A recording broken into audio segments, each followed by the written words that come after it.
হযরত ওমর রাতের বেলায় সবাই ঘুমাচ্ছেন, হযরত ওমরের ঘুম নাই। তিনি ঘুম থেকে জেগে রাত্রির বেলায় ঘুরে ঘুরে বেড়াচ্ছেন কে কি অবস্থায় আছে। ঘুরতে ঘুরতে দেখেন একটা তাঁবুর মধ্যে আলো জ্বলতেছে আর কান্নার আওয়াজ। আস্তে করে কাছে গেছেন, যে দেখেন একটা মেয়ে লোক কি জন্য রান্না করতেছে আর বাচ্চাগুলি পাশে বসে কাঁদে।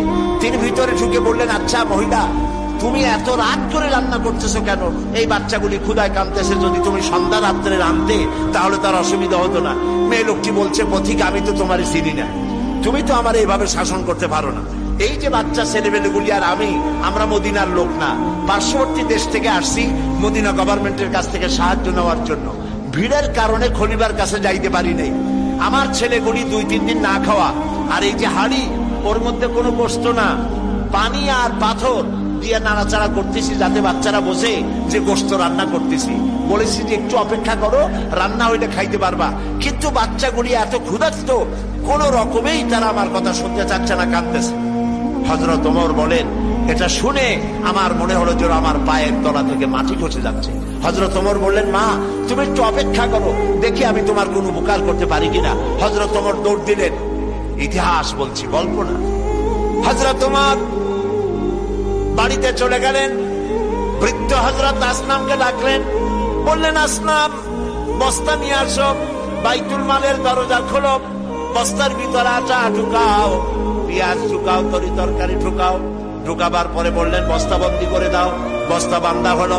হযরত ওমর বলেন, আসলাম রে, এবার এই বস্তাটা আমার মাথার উপরে উঠায়া দাও। হযরত আসলাম বলছেন, আমিরুল মুমিনিন, এই বস্তা বহন করার জন্য আমি খাদেম তো উপস্থিত আছি।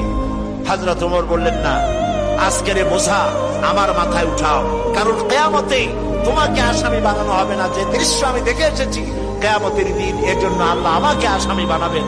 আমার বোঝা আমার মাথায় উঠাও। আটার বস্তা মাথায় নিয়ে হযরত ওমর দৌড়তে লাগলেন। অর্ধেকটা পৃথিবীর প্রেসিডেন্ট হযরত ওমর আটার বস্তা মাথায় নিয়ে দৌড়াচ্ছেন। তাঁবুর কাছে গিয়ে বস্তা ফালালেন। বস্তা খুলে আটা বের করে বললেন, মা রুটি বানাও। নিজে তরকারি কুটলেন, রান্না হয়ে গেল। তিনি বললেন, বাচ্চাদের আমি খাওয়াই, তুমি তোমার মতো খাও। 2 বাচ্চা 2 উরুতে নিয়ে হযরত ওমর বাচ্চাদেরকে রুটি খাওয়াচ্ছেন। মহিলাটি লক্ষ্য করে দেখলেন যে হযরত ওমর রাদিয়াল্লাহু তাআলা আনহু বাচ্চাদের খাওয়াচ্ছেন আর তার চোখ দিয়ে পানি পড়তেছে, দাড়ি ভিজে ভিজে পড়ছে।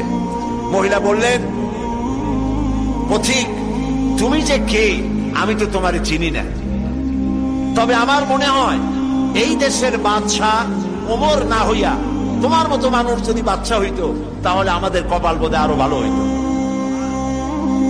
হযরত ওমর এই রাতের বেলায় মহিলার কাছে নিজের পরিচয় দিয়ে বাহাবা নিতে চাইলেন না।